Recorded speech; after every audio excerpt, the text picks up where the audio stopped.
Mhumiex waħda jew tnejn inizjattivi li qed jittieħdu mill-Gvern biex in-numru ta' persuni b'diżabilità fid-dinja tax-xogħol ikompli jirranka.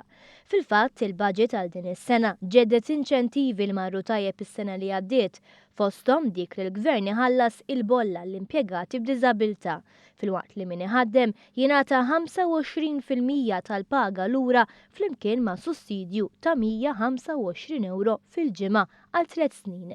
Fi kliem iċ-Chairperson tal-Kunsill Nazzjonali għal Persuni b'Diżabilità, din inizjattiva intlaqet tajjeb ma' min iħaddem. Nemmen li għenet lill-employer l-istatistiċi juru li hemm iżjed persuni b'diżabilità fid-dinja tax-xogħol. Aħna nħossu li hemm vibe iżjed minn qabel għax f'din is-sena bombardjawna l-employers jiġu jsaqsuna x'għandna bżonn jagħmlu.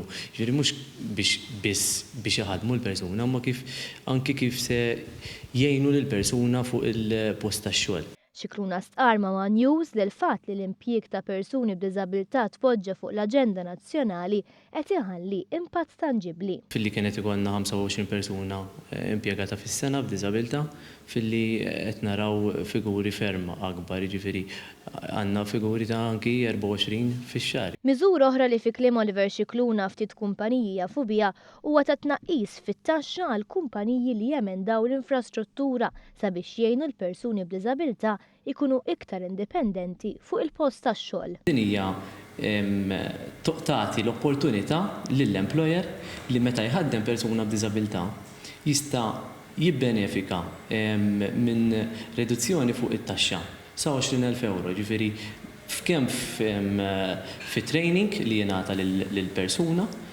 f'support ieħor bħal xiri ta' affarijiet tat-teknoloġija.